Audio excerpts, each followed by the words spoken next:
It's 910, 99.9 FM, HD2, also on the iHeartRadio app as we broadcast live today from Casino, Arizona, the CAZ Sports Book and Sports Bar, and the big Monday night tailgate tonight where it features the Bears and the Vikings. All right, so Fouhy is here, and I'm just going to fire a salvo at you right away, pal. Can the Cardinals find somebody who can cover a tight end or a running back? Please. Fouhy, you got any eligibility left? Yeah, for a big come fella? on, man. Well, no, we've been talking about this for 20-plus years. Yeah. I mean, listen, and I don't know that anybody I don't know that anybody in the NFL can cover a tight end, right? I mean, You're so worried about these spread offenses and receivers and slots that you forget about the tight end all the time.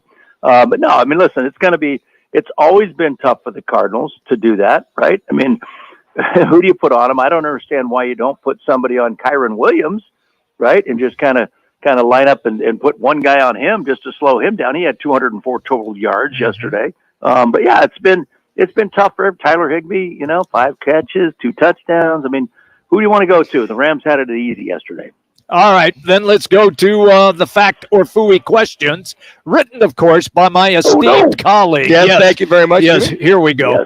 Yes. When the Cardinals lose big, they show a lack of energy and competitiveness. This is truly a result of poor coaching and lack of motivation by the players. Fact or Fouhy? Gave you an easy one there, Coach. Yesterday, yes. Yeah. I mean, listen. They lost big and they gave up. I mean, it was just like, I don't know. I mean, literally, I was asking those questions last night. Have they given up? Have they thrown in the towel? Are they upset with too many injuries? Are they upset that they can't play well right now? That I don't know what's going on over there. But yesterday was an abomination, right? This was not a great Rams team. They came in 4-6. They've owned the Seahawks now twice this season. Now they beat the Cardinals twice. So there's 4 of their 5 wins. I mean, it's just like we made them look like Super Bowl contenders, didn't we? I mean, it was just awful. And Coach, it was noticeable. I mean, it's everybody I talked to is noticeable. And when Jonathan Gannon uses the same rhetoric week in and week out, not prepared, I'll take it, this and that. Well, I think Cardinal fans are like, well, change it for crying out loud. I mean, I think that's to hear that over and over again. And I will say this. I thought in the post game where Kyler Murray said they kicked our ass, and he was very, very good about telling people how the cow ate the cabbage, so to speak. I thought that was maybe a shot across the bow of that locker room. At least that's how I interpreted it.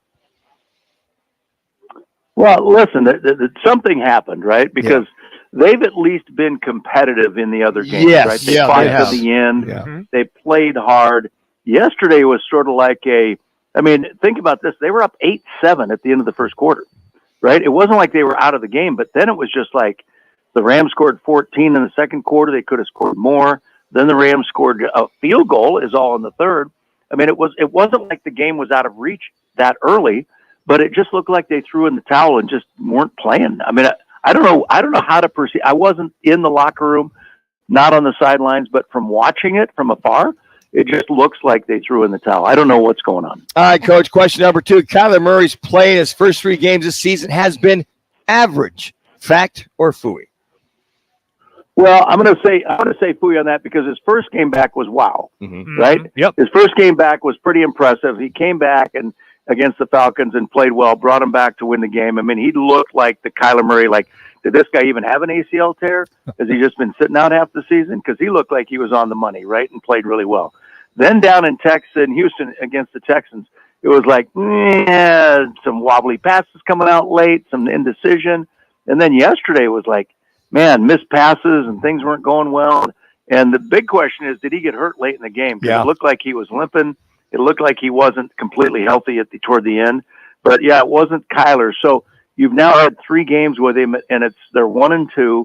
He looked good in one of them and looked average, maybe less than average yesterday. All right. So I don't know. Okay, so with 5 games to go, the Cardinals may not win another game. Fact or Fouhy? That's a fact. I mean, may not. I mean, I would say will not. I mean, okay. What do they have? Listen, they have the Steelers in Pittsburgh this week, right? Yep. Right. Cold climate, tough defense. Not that they're a great offense, but a tough defense, right? And so they've got a tough one cut out for them. It's going to be colder weather. Then they have their bye week. Then they come home and host the San Francisco 49ers. Then they travel to Chicago, Christmas Eve, 2:25 in Chicago, cold weather. It's Christmas Eve. The Bears aren't great, but you're on the road in Chicago. Then they go on New Year's Eve to Philadelphia to take on the Eagles in the afternoon. Good luck. Yeah, good luck in the Eagles. And then you come home and in Week 18 to play the Seahawks at home. Yeah, I don't see another win. If there was one I could maybe hope for and go to church and pray for, would be the Bears on Christmas Eve. But you're traveling on Christmas Eve, right? So nobody wants to do that. Nobody wants to fly home Christmas morning. And then you got to go out New Year's Eve, too, to Philadelphia. So I just don't see one, guys. All right, Coach, let's switch it over to talk about the winning basketball team. The Suns' 7th win in a row is solely a direct correlation of having Booker and KD in the lineup at the same time. Solely. Factor Food. Well, I'll say Fouhy on that because the last two, KD wasn't in the lineup at Memphis or in New York yesterday. So I'll say Fouhy on that. And then I think earlier, wasn't Book out one of those games early on in that 7-game win streak? First game. He was. First game, yeah. So I don't know that that's solely. And then Bradley Beal, we'll see him sometime in January, February. But listen, they're winning, right? They had a great win last night at the Garden. They're 3-1 in the in-season tournament games, so they could get a wild card in the West. We'll find out tomorrow. I think all those games wrap up tomorrow, across the league, so we'll find out how they do there. But, yeah, listen, they started out rough, right? 13 games in, it was like, ooh, who's this team? What's their identity? And now 7 wins in a row, 8-2 in their last 10. They've moved up to third in the West. So, yeah, looking pretty good so far. All right, final question then. The plea from ASU head coach Kenny Dillingham almost sounded like he was begging to emphasize the only way for a successful football program is NIL money and NIL only. Is that a valid statement? Factor Fouhy. He's not wrong. That's a fact. He's not wrong, right? You can't play with the big boys. Listen, I've said this for years and years. What have we heard? ASU's a sleeping giant, man. I can't wait to get in there and get this thing turned around. ASU's a sleeping giant.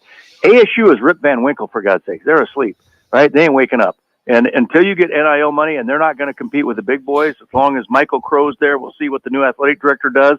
But you're moving to the Big 12, where they got some money. You're playing against some Texas teams, Oklahoma teams. You're in a heap of trouble if you can't get NIL money to attract players here. We're going to find out quickly because that first portal opens the middle of December.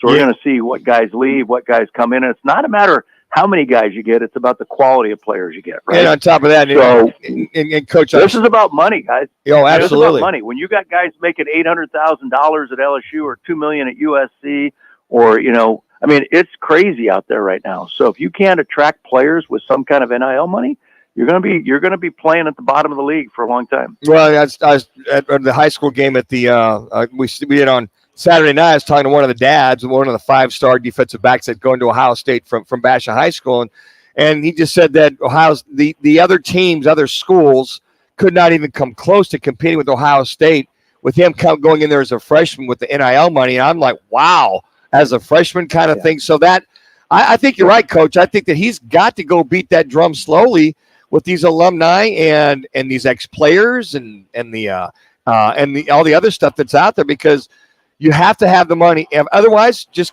be happy with where you're at in that second or third tier type of program. Well, it ain't going to be second tier. It's going to be third tier. But he can't beat it slowly. He's got to beat it fast and hard and continue to do it every single day.